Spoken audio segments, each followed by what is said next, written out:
Bienvenue à Vox Pop Montréal!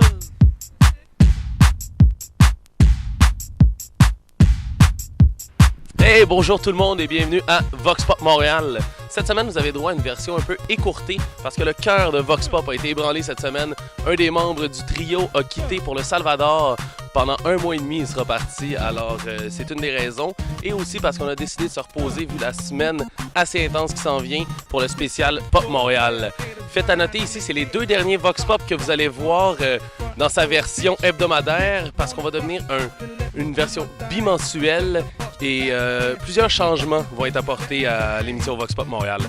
Sinon, pour cette semaine, vous avez droit au lancement de Frigide au National, ainsi qu'à la désormais fameuse critique d'André Péloquin. Alors, bon show tout le monde!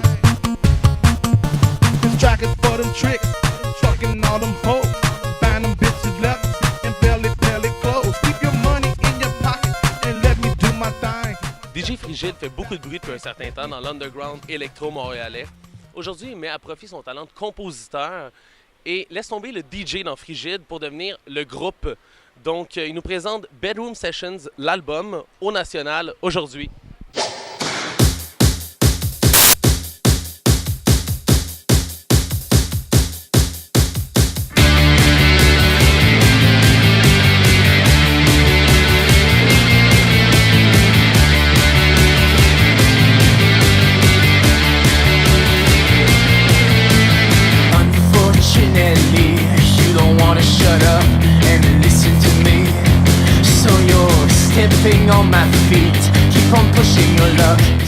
Frigide. J'adore l'espace national aussi. J'ai jamais performé ici. C'est un théâtre, donc l'effet dramatique est présent. Donc c'est pour ça que j'ai choisi cet espace-là pour le lancement de mon album Bedroom Sessions qui est sorti la semaine passée. En fait, on a vraiment mis du temps en plus parce qu'il était prêt en mars. Puis on a attendu parce qu'on sentait que l'été, c'était pas le meilleur timing pour le son de l'album qui est très sombre, qui est plus intime. Donc on a attendu et puis aussi ça a pris du temps à faire. On est juste 2 là-dessus qui a fait toute la musique. Donc avant que moi je me sente prêt à pouvoir produire un album tout seul, avec l'aide d'un guitariste qui fait les arrangements de guitare, ça me prenait une certaine maturité musicale, un certain travail aussi. Je suis pas arrivé là en 2 semaines, donc ça a pris beaucoup de temps. Je compose depuis que je suis tout jeune, moi en plus. J'ai failli sortir quelque chose à une année avant d'être connu sous DJ Frigide. Puis finalement, j'étais pas satisfait de comment ça sonnait. Je sentais que j'étais pas prêt non plus à me mettre sur la scène avec ce projet-là. Puis là, tu vois, là, ça fait un bout que je suis prêt, puis là, je suis content que ça sorte. Depuis que je suis tout jeune, c'est ça que je veux faire de la scène. Puis j'ai toujours, avec le ballet classique, j'ai toujours fait de la scène depuis que je suis tout jeune. Même avec le DJ, j'en ai fait un peu, d'une certaine manière. Donc là, c'est comme l'extension de tout ça, enfin, qui aboutit. T'as vraiment enregistré ça, toi, dans ta chambre à coucher? Oui, j'ai tout fait dans ma chambre. J'ai même pas de salle insonorisée, là. C'est comme... on a corrigé certaines affaires au mix en studio. Tout est enregistré là, à travers plusieurs mois aussi. Des fois, je rentrais sous, puis je chantais une tune parce que je la sentais ce soir-là, puis j'ai gardé la take. Fait que ça représente vraiment bien, je pense, l'énergie dans laquelle j'étais. C'est pas juste 3 sessions d'enregistrement là, qui ont été faites une semaine en studio. C'est vraiment un mood dans lequel j'étais à travers le making-of de l'album. Là. Est-ce que c'est ce qu'on appelle un ego trip? Ah, ça dépend. Il y a des gens qui appellent ça ego trip, exhibitionniste ou whatever. Ce que je peux comprendre aussi. Mais je pense que ça a un côté aussi très généreux de ma part. De juste... Quoi de plus égo que de dire ça. Mais non, mais de juste ouvrir la porte. J'ai goût de toucher les gens dans leur intimité, en fait. Puis je trouvais que la meilleure façon de le faire, c'était d'ouvrir mon intimité aux gens.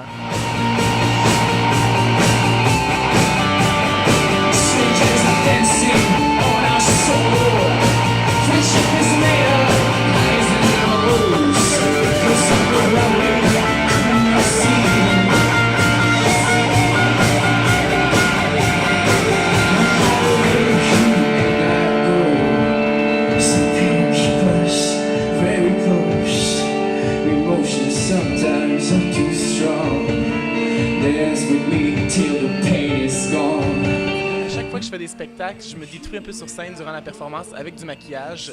J'ai souvent utilisé le maquillage pour me rendre glamour. Là, je l'utilise depuis un petit bout avec l'album, avec le projet musical pour me déconstruire en fait. un look un petit peu plus trash auquel on était habitué. Beaucoup plus trash, puis ça me fait du bien, ça me libère à chaque fois. Ça me plonge dans une rage excessive sur scène. J'adore ça parce qu'à chaque fois, j'essaie des nouvelles textures, des nouveaux produits live sur scène. Je fais pas de test avant, je le vis et je vois qu'est-ce que ça donne.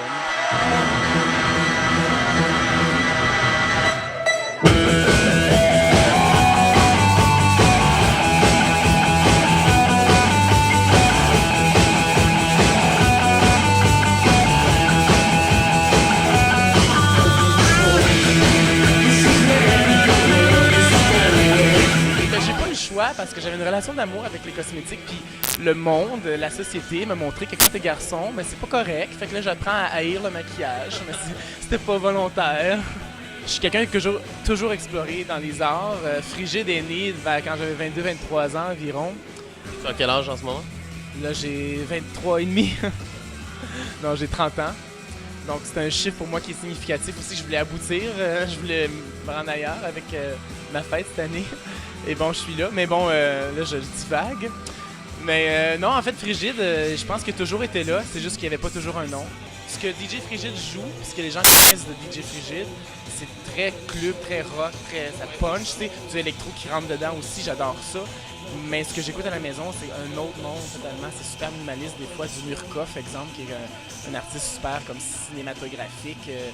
C'est une musique super piano, violon, dramatique. Tu sais, je peux me voir aller là-dedans, Manu aussi. Je suis comme, j'essaie de... Je pense que je suis quelqu'un qui a besoin de se réinventer beaucoup. J'aurais de la misère à tomber dans quelque chose puis de donner la bonne recette qui marche pendant des années. Je pense que je m'ennuierais moi-même, tu sais.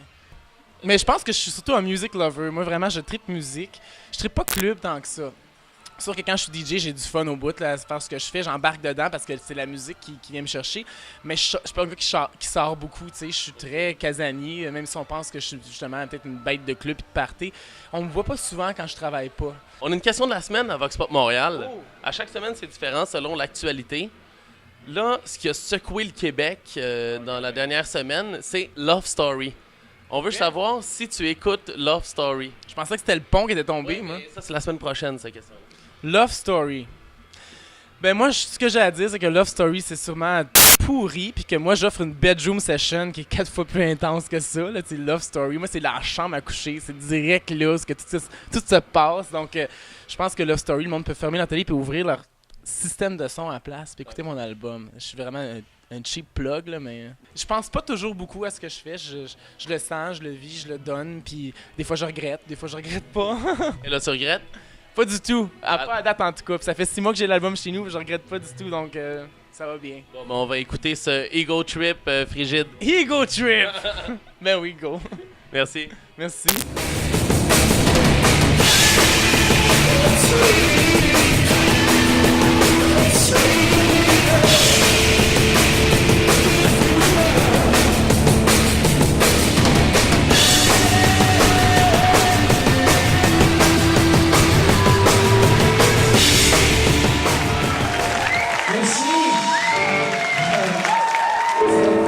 Ben, je suis exalté, c'est fait, tout ce temps de travail, je vois que c'est comme ça, c'est vite passé. C'est excellent, puis j'ai accès vraiment maintenant. The band. Yeah!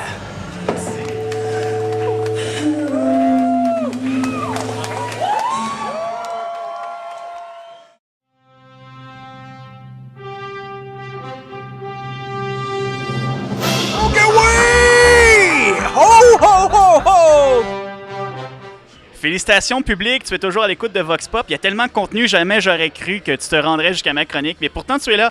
Qu'est-ce que je vais faire? Je vais te parler de critiques et d'événements à ne pas manquer lors de la 5e édition du Festival Pop Montréal. Commençons par les CD. Tout d'abord, on a du côté du indie rock, formation locale qui s'appelle Max Planck. Et c'est un projet d'un dénommé Marc-André Pilon et qui s'est allié avec Bruno Lamoureux, l'ex Marmotte aplatie, ainsi que Nicotine, percussionniste bien connu au sein des formations Le Nombre et Caféine. C'est du indie rock, je m'excuse du thème galvaudé, inspiré de Britpop et de shoegaze. C'est très bon, des textes très poétiques. Vraiment, j'ai été surpris par cette formation et je lui donne un 7 sur 10. Dans un tout autre registre, Frigide. qui laisse tomber 2 lettres de son nom d'artiste, le DJ, pour lancer son premier album en tant qu'auteur, compositeur, interprète, qui s'appelle Bedroom Sessions. C'est évidemment c'est frigide, à quoi s'attendre de l'électro inspiré de glam et de punk rock. Il y a vraiment plusieurs pièces canon et ça s'appelle Bedroom Sessions. Alors on s'attend que les textes vont bien sûr parler de relations, d'amour et surtout de baise. Et quoi dire de plus? Eh bien, Bedroom Sessions, ça s'appelle comme ça parce que Frigide a enregistré ça dans son antre de l'amour, dans sa chambre. Et c'est ce qui donne parfois un résultat plutôt inégal. Il y a certaines pièces comme Machine, par exemple, qui sont vraiment canon, alors que d'autres, comme la 11e pièce, X, qui, elle, est un petit peu plus molle. Alors, c'est un petit peu inégal parfois. On espère surtout de la part d'un DJ que ça soit plus canon. Puis c'est genre tout le temps. Alors, mais je lui donne quand même un 7,5 sur 10 d'un tout autre registre. Un garçon dont on parle beaucoup ces temps-ci. Je parle bien sûr de Patrick Watson, que le lendemain de son lancement, on comparait déjà aux Dears ou Arcade Fire et à Jésus-Christ, pourquoi pas. Eh bien, c'est de la folk planante, un peu à la Beatles, à la Rufus Wainwright. C'est bon, mais c'est juste qu'après le hype et le battage publicitaire alentour de la sortie de cet album, je m'attendais à quelque chose d'excellent, mais finalement, c'est bon. Je suis un petit peu déçu, je dois vous l'avouer. Je m'attendais à ce que Jésus me vienne d'en face et c'est pas le cas. Je lui donne 7 sur 10. Maintenant, on va passer à une semaine d'enfer, mesdames et messieurs. Ce mercredi, c'est la 5e édition du Festival Pop Montréal qui débute du 4 au 8 octobre, un peu partout en ville. Pop Montréal, pour ceux qui ne savent pas c'est quoi, c'est un projet vraiment cruel. Il essaye de mettre 340 artistes dans tous les bars de la ville et vous essayez de tous les voir. Et là-dessus, il y a comme des épreuves. C'est un peu comme Fort Boyard avec moins de crabes dedans. Faut que vous buvez de la bière, OK, et que votre foie supporte ça. Il y a aussi, faut courir après les salles. Il faut vider votre portefeuille en faisant des rides de taxi. Et finalement, vous allez tellement entendre de musique que vous allez avoir des acouphènes. Dimanche, vraiment, tout ce que vous allez entendre, c'est... Alors, suggestion de concert à ne pas manquer. Tout d'abord, ce mercredi, quoi de mieux que la soirée d'ouverture avec Gonzalez, pianiste, rappeur, dandy, il fait ce qu'il veut, et qui va nous faire la première nord-américaine de son concert Organism. C'est à l'église Saint-Jean-Baptiste. Et c'est au 301 Rachel Est. Et bien sûr, pour les habitués de Vox Pop, vous savez déjà c'est quoi un iPod Battle. C'est la 3e édition spéciale Pop Montréal avec que des vedettes. Les champions montréalais vont affronter les champions européens, c'est-à-dire Tequila Tex de TTC et Romain Rock. Il y a aussi Gatineau, Otari. Et j'ai entendu dire que Cobra Commander, Optimus Primus, le gars fatigant qui s'appelle Nathan dans Love Story, Wolverine et Ultimate Warrior devraient y participer aussi. Bref, la totale. Jeudi, le 5 octobre, ça c'est vraiment, j'aimerais dire aux organisateurs de Pop Montréal, que c'est des chiens sales. Il y a comme tous les groupes au monde qui jouent à minuit. Alors, c'est vraiment Pop Montréal. N'ayons pas peur des mots. Ils sont pro-raéliens et pour le clonage. Alors, vous aurez le choix environ en 5 groupes à la même heure jeudi. Il y a tout d'abord Major Bidet qui vont se produire à l'hémisphère gauche. On a aussi les Breastfeeders au cabaret.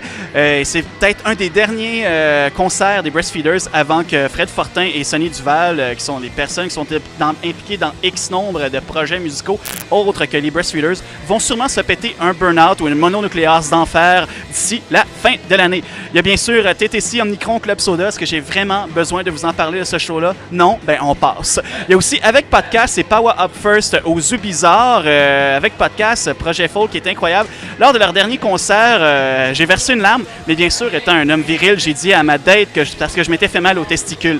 Et il y a aussi Natacha, qui eux seront en concert au Quai des Brumes. Natacha, formation rock-pop locale. Vendredi, le 6 octobre, un after-party au Fractal en compagnie de cuisiniers de TTC, Éduqué, Curtis Vodka et les mystérieux Ebou Jalam. Qui sont-ils? On le découvrira là-bas. Wink wink. Il y a aussi Kid Sister, Flostradamus, Subtitle et Giselle No.1 à l'Académie. Mon Dieu, que c'est incroyable. Il y a aussi Rocky Erickson, qui est un peu le père du rock psychédélique aux États-Unis. Rocky Erickson, qui a été élevé à la drogue et au traitement aux électrochocs. Ça faisait 20 ans qu'il n'avait pas fait de concert en dehors de l'État du Texas et il est de retour pour Montréal. Oh là là, roche et roule. Et on a aussi Matt Foz au Saphir. Si vous aimez les Game Boys, ce monsieur se spécialise entre la folk et la musique 8-bit. C'est très intéressant. Il y a un reportage à Manche-ta-Ville qui s'en vient sur lui très bientôt. C'est au Saphir, 3695 Saint-Laurent. Le 7 octobre, on va avoir A-Track et Chromeo au Fractal à ne pas manquer. On a aussi Jacques Mort au Quai des Brumes. C'est de l'indie rock influencé par le mat rock et le punk. C'est francophone. Ils font des concerts seulement les soirs de pleine lune. Ça vaut vraiment le détour. Et on a bien sûr Dr. Octagon, Plastic Little, Attache ta tuque au Saints, 30 Sainte-Catherine-Ouest. Et dimanche, le 8 octobre, oh non, tu dors pas. Tu dors pas parce qu'il reste encore 2 concerts qui sont intéressants.